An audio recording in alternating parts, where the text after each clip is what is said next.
The situation between Yolanda and Melody has once again taken over conversations online. And it all began with a simple video where Yolanda decided to ask who owns Love and Marriage Huntsville. Out of all the things she could have talked about, out of all the storylines she could have picked, she chose to go right back to Melody and the ownership topic that should have been buried a long time ago.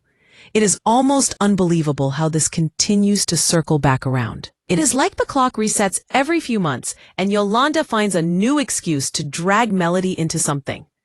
This time, Melody's face was even placed boldly in the thumbnail, as if that alone was enough to stir up confusion or start new rumors. And when you see it, the first thought that comes to mind is simple. Why are we still doing this? Why are we still pretending like this hasn't already been talked about, clarified, and settled long ago? People online immediately pointed out the most obvious thing. The court situation already happened. Melody already won. The decision was made. The case was closed. But here Yolanda is again, resurfacing it as if the whole world forgot, as if the judge didn't make a ruling, as if the facts were not already laid out and settled. It shows a pattern, one that does not change no matter how much time passes. And when a person is still fighting an argument after losing it in court, still bringing up the same person who rejected them, still obsessing over a topic that no longer matters, it becomes clear that something deeper is going on. People watching the situation were confused. Many were frustrated. They saw the same thing everyone else saw. Someone who refuses to let go. Someone who still seems hurt, still seems bothered, still seems stuck. And the questions kept coming. What is wrong with this person? Why is Yolanda still asking who owns the show? Why is Melody being placed in a thumbnail that has nothing to do with the truth? Why is Yolanda so determined to keep the confusion alive? People broke the situation down in the comments. Someone pointed out that owning something is one thing, but creating it is something else. Another person said the person with the idea was Carlos King. They explained that Carlos King is the creator. Melody and Martel were the ones who came up with the original concept. And the network is the network. This is not a mystery. This is not new information. This has been known from day one. The entire fan base has said it. The cast has said it. Producers have said it. The show itself has shown it. So the issue was not confusion. The issue was intention. Because if Yolanda truly wanted clarity, she could easily find it. But when someone is determined to drag a certain person, especially Melody, the goal is never clarity. The goal is attention. The goal is controversy. The goal is drama. Melody being in that thumbnail had nothing to do with ownership and everything to do with Yolanda's obsession. People saw it instantly. They pointed out that Yolanda always goes out of the way to make Melody look bad, always finds a way to twist a topic back to Melody, always keeps a little fire burning just to keep the drama alive. And the truth behind why is something everyone knows. Melody rejected Yolanda. Melody refused to entertain the drama. Melody set a boundary, and Yolanda never recovered. People who lose court cases to someone they envy tend to act the same way. They pretend the loss never happened. They pretend the ruling was unfair. They pretend the other person must have cheated or manipulated or used power they did not have. Anything except admitting the truth, which is that they lost. And when that loss came from someone they were already jealous of, someone they already resented, it becomes a bruise to the ego that refuses to fade. That is the kind of energy Yolanda shows every time this topic comes back up. Someone in the comments even called it out directly. They said the obsession, the jealousy, and the constant attacks on Melody were disturbing. They called it demonic. They said it was beyond normal. And Yolanda, instead of taking a moment to reflect, replied with anger, telling them off and trying to brush it away like it meant nothing. But the reply exposed even more. Because someone who is truly unbothered would not reply with that level of anger. Someone who is truly confident would not snap back like that. Someone who is not affected would not even respond. But Yolanda responded instantly, proving the point.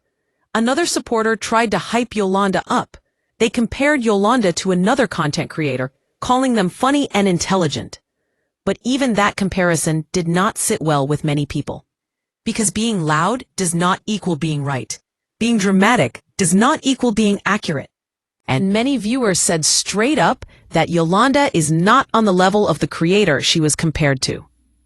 Many content creators like to pretend they are bigger or more professional than they really are, especially when they are consistently in drama with cast members or constantly talking about going to court over small things. It exposes how unserious they are. People also noticed something else.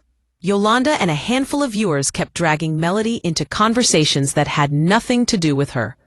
Someone even asked if Melody gets paid for executive producer rights, and instead of answering truthfully or ignoring it, Yolanda used it as another opportunity to take a jab at her. That was the moment people realized this was not about information. It was personal. It always has been. Melody told Yolanda no, and some people simply cannot handle rejection. They cannot accept boundaries.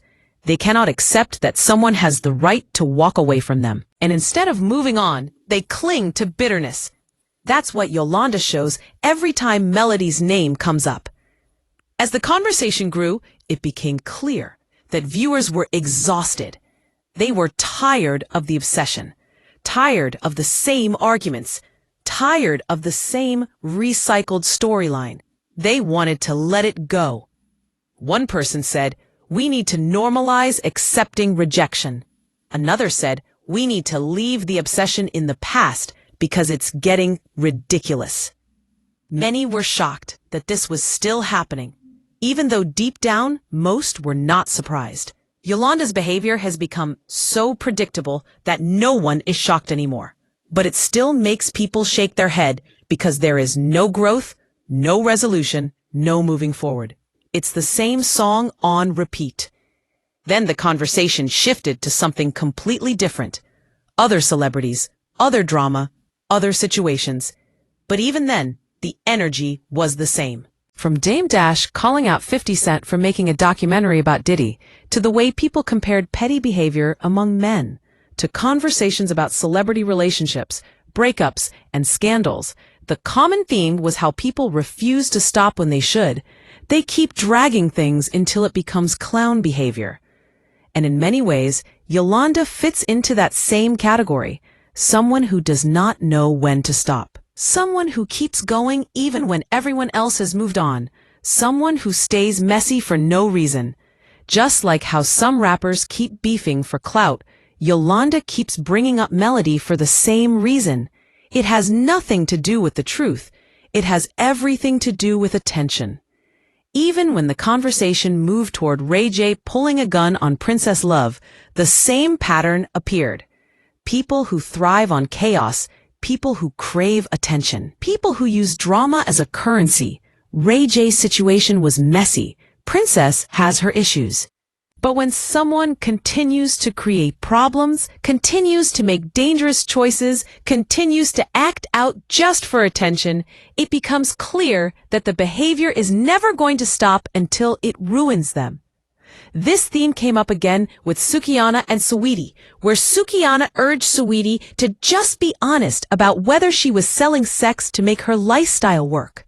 But another woman pointed out that telling the world you are a freak or a hoe will never be received well, especially for Black women. Society allows men to be reckless, petty, and openly sexual. But the moment a Black woman embraces her own sexuality, she is judged, attacked, and labeled forever. And that connects back to Melody in a different way. Not through sexuality, but through how Black women are treated online whenever they set boundaries, succeed, or refuse to play the victim. Melody has always been confident, successful, focused, and unwilling to engage in petty drama. That alone makes her a target for people who want to bring her down. People like Yolanda. The whole situation shows a pattern. When a Black woman sets boundaries, she becomes a villain. When she walks away, she becomes a target. When she succeeds, someone tries to discredit her. When she wins a court case, someone pretends the court case never happened. When she moves on, someone stuck in the past tries to drag her backward. It becomes clear that the real issue is not ownership. It is not production. It is not the show. It is the resentment that someone still feels toward Melody. Resentment that did not fade even after the court ruling. And that resentment is what keeps this storyline alive. The internet sees it. The fans see it. Even the people trying to defend Yolanda see it, but don't want to admit it. Because when someone's behavior starts looking obsessive, the truth becomes uncomfortable. As the conversation circles back to Yolanda again, viewers point out that this needs to end. The obsession needs to stop. Melody deserves peace. The show deserves peace. The viewers deserve peace. Bringing up ownership again does not educate anyone. It does not bring clarity. It does not change the facts. It is only used to keep Melody's name in Yolanda's mouth. People want this storyline to die. They want it gone. They want it erased. They want everyone to move forward into the next year without having to hear Yolanda's name connected to Melody again. But the only way that will happen is if Yolanda stops doing what she does best, being messy. Until then, social media will keep reacting. The drama will keep resurfacing. The obsession will keep showing itself. And every time it does, people will continue calling it out because the truth is too obvious to ignore. In the end, the ownership conversation was only a disguise. The real story was Yolanda's obsession with Melody. An obsession so strong that even losing in court could not silence it. And until Yolanda learns how to accept rejection, this cycle will continue. Because when a person cannot move on, they force everyone else to relive the same storyline over and over again. And that is exactly what we are watching happen. Again.